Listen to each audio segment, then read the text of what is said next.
තියෙනවා මේ මේකට පඩිය.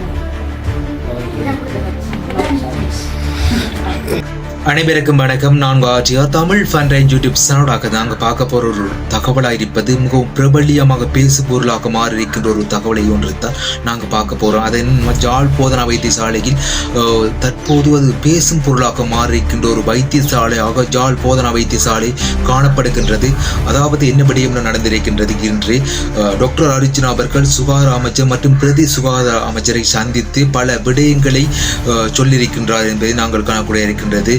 அந்த டாக்டர் அர்ஜுனா அவர்கள் ஜாழ் போதனா வைத்தியசாலைக்கு என்னென்ன பிரச்சனைகள் இருக்கின்றது, என்னென்ன பிரச்சனைகள் அங்கு இனங்காணப்பட்டிருக்கின்றது என்பதையும் அனைத்து விடயங்களையும் சுகாதார அமைச்சர் பிரதி சுகாதார அமைச்சர்களிடம் கலந்து ஆலோசித்திருக்கின்றார். அதை பற்றி ஒரு காணொலி தான் இணைக்க போகின்றது. இவ்வாறான உண்மையான தகவல்களை அறிந்து கொள்ள தமிழ் ஃபன் யூடியூப் சேனலை சப்ஸ்கிரைப் பண்ணுங்க, லைக் பண்ணுங்க, கமெண்ட் பண்ணுங்க. ஏதாவது கருத்துக்கள் இருந்தால் தமிழ் ஃபன் யூடியூப் சேனலோடாக உங்களோட கருத்துக்களை சொல்லிக்கொள்ள முடியும் என கேட்டுக்கொண்டு நாங்கள் காணொலிக்குள்ள போகிறோம். என்னென்ன விடயங்கள் டாக்டர் அர்ஜுனா அவர்கள் என்னென்ன பிரச்சனையினை அங்கே சொல்லியிருக்கின்றார் என்பதை இந்த காணொலியாக நீங்கள் பார்க்கக்கூடிய இருக்கின்றது. அதற்கு முதல் நீங்கள் கண்டிப்பா எனது யூடியூப் சேனலை சப்ஸ்கிரைப் பண்ணுங்க. வாங்க போகலாம் வீடியோக்குள்ள.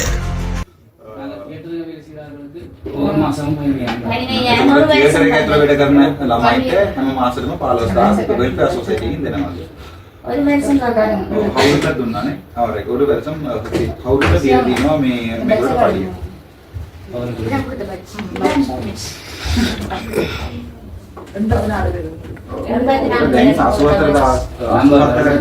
කට්ටියට ඒගොල්ලෝ දීලා තියෙනවා ස්පෙෂල් බැච් එකක්. ඒක අපොයින්ට්මන්ට් බැච් එකක් විදියට දීලා තියෙනවා. ඒ බැච් එක ඇතුළේ හොස්පිටල් එක ඇතුළේ යන්න පුළුවන්.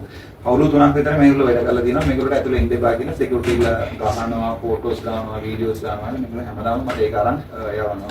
ඒකට මම ඉවරේ ආයෙත් කමසොට 1 week 2 week வந்தாங்கள தான் பட்ஜ் கொடுத்துருக்காரு. எங்களை கொடுத்தா இல்ல. நாங்க போய் கதைச்சு நேத்துல சொல்லிச்சு நீங்கள வேலைக்கு வர வேணா பாருண்டா.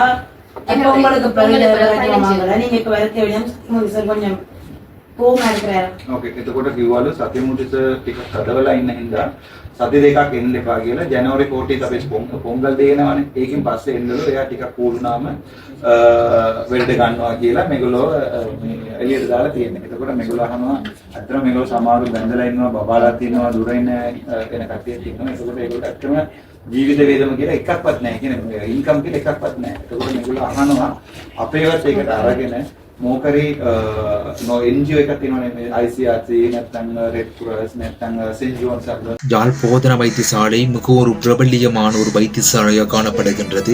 அதாவது டாக்டர் அர்ஜுனா அவர்கள் பல பிரச்சனைகளை அங்கே முன்வைத்து நாங்கள் காணக்கூடிய இருக்கின்றது. பல சர்ச்சைகளுக்குள்ளா இருக்கின்ற ஒரு வைத்தியசாலையாக ஜாழ் போதனா வைத்தியசாலை காணப்படுகின்றது. அந்த வைத்தியசாலையூடாக அங்கே இருக்கின்ற உத்தியோகஸ்தர்கள் என்னென்ன பிரச்சனைகளுக்கு உள்ளா இருக்கின்றார்கள் என்பதையும் ஒரு சரியான முறையில் அந்த கருத்துக்களை அனைத்தையும் வெளிப்படுத்தியிருக்கின்றார்.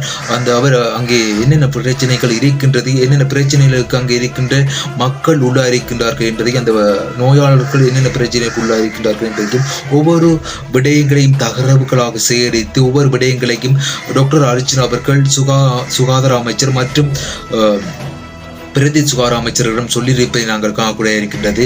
அவர் அந்த விடயங்களோடாக மிக முக்கியமான ஒரு கலந்துரையாடலாகவும் இந்த கலந்துரையாடல் அமைந்ததை நாங்கள் அவதானிக்கக்கூடிய இருந்தது.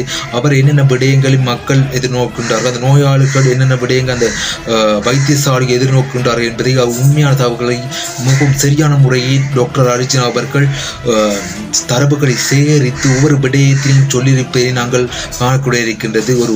மிகவும் ஒரு சர்ச்சைக்கு உட்பட்ட ஒரு வைத்தியசாலையாக ஜாழ் போதனா வைத்தியசாலை தற்காலத்தில் காணப்பட்டிருந்தது. பல செய்தி வாயிலாகவும் நாங்கள் அறிந்து கொள்ளக்கூடிய இருக்கின்றது. சோசியல் மீடியாவில் ஒரு பிரபலியமாக ஒரு பேசும் பொருளாக மாறி இருக்கின்ற ஒரு வைத்தியசாலையாக ஜாழ் போதனா வைத்தியசாலை காணப்பட்டதை நாங்கள் அவதானிக்கக்கூடிய இருந்தது. பல அரசியல் அறிஞர்களின் கருத்துப்படி டாக்டர் அர்ஜுனா அவர்கள் வடமாகாண அரசியலை பொறுத்த வரைக்கும் வடமாகாண அரசியலில் டாக்டர் அவர்கள் முதலமைச்சராக வருவதற்கான அதிகமான வாய்ப்புகள் காணப்படுவதாக நாங்கள் தற்காலத்தில் அறிந்து கொள்ளக்கூடிய இருக்கின்றது. பல பேசும் பொருளாக அது மாறியிருப்பை நாங்கள் அவதானிக்கக்கூடிய இருக்கின்றது. டாக்டர் அர்ஜுனா அவர்கள் வடமாகாண மக்களை மட்டுமல்ல கிழக்கு மாகாணம் மற்றும் சிங்கள மக்களிடம் அதிகமாக ஒரு ஆதரவினை பெற்றிருக்கின்ற ஒரு வைத்தியராகவும் பாராளுமன்ற உறுப்பினராகவும் டாக்டர் அர்ஜுனா அவர்கள் திகழ்ந்து கொண்டிருக்கின்றார். அவர் ஒவ்வொரு பிரச்சனையும் மக்களுக்கான பிரச்சனையினையும் அந்த வெளிக்கொணர்கின்ற எந்த ஒரு அச்சமுமின்றி தனது கருத்துக்களை வெளிப்படுத்துகின்ற ஒருவராக காணப்படுகின்றார்.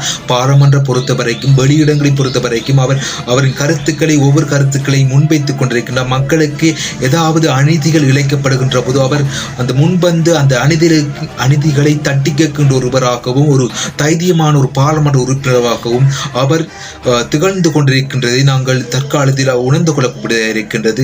அவர் சமூக ஊடகங்களூடாக அந்த அநீதிகள் இழைக்கப்படுகின்ற போதும் அவர் அந்த சமூக ஊடகங்களூடாக மக்களுக்கான அநீதிகளை மிகவும் வெளிப்படையான முறையில் எந்த ஒரு பக்கச்சார்புமின்றி சொல்லக்கூடிய ஒருவராகவும் ஒரு பாராளுமன்ற உறுப்பினராகவும் ஒரு அச்சமின்றி செயற்படக்கூடிய ஒருவராகவும்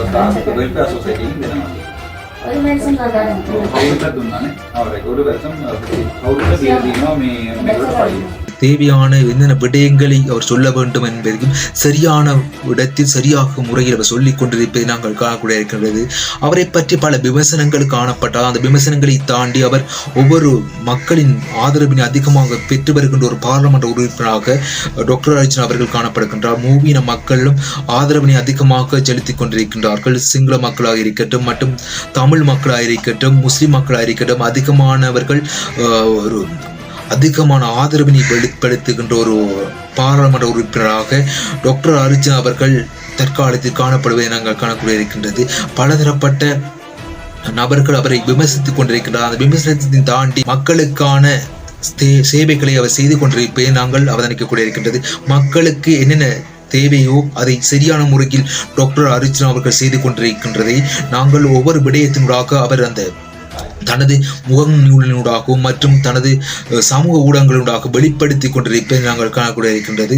அவர் எந்த ஒரு பக்கச்சார்புமின்றி வெளிப்படைத்தன்மையாக தனது கருத்துக்களையும் அவர் வெளிப்படுத்தி கொண்டிருக்கின்ற ஒரு பாராளுமன்ற உறுப்பினர் டாக்டர் அர்ஜுனா அவர்கள் உடனுக்குடனே மக்களுக்கான அநீதிகள் இழைக்கப்படுகின்ற போது அவர் அதனை சுட்டி காட்டுகின்ற ஒருவராகவும் பிரச்சனைகள் ஏற்படுகின்ற போது அவரை இதனை வெளிக்கொணரக்கூடிய ஒருவராகவும் டாக்டர் அர்ஜுனா அவர்கள் தற்காலத்தில் மிகவும் சிறந்த ஒரு பாராளுமன்ற உறுப்பினராக காணப்படுவதை நாங்கள் அவதானிக்கக்கூடியதாக இருக்கின்றது. இவ்வாறான உண்மையான தகவல்களை அறிந்து கொள்ள தமிழ் பண்டைய யூடியூப் சேனலை சப்ஸ்கிரைப் பண்ணுங்க, லைக் பண்ணுங்க, கமெண்ட் பண்ணுங்க. ஏதாவது கருத்துக்கள் இருந்தால் இந்த காணொலி பற்றி உங்களோட கருத்துக்களை எனது தமிழ் பண்டைய யூடியூப் சேனல் கமெண்டின் மூலம் சொல்லிக்கொள்ள முடியும் என கேட்டுக்கொண்டு இதோடு எனது காணொலி நிறைவு செய்கின்றேன். அடுத்ததாக உண்மையான தகவலை அறிவது தமிழ் பண்டைய யூடியூப் சேனலோடாக இணைந்து கொள்ளுங்கள். நான் உங்கள் RTR தமிழ் பண்டைய யூடியூப் சேனலோடாக. நன்றி, வணக்கம்.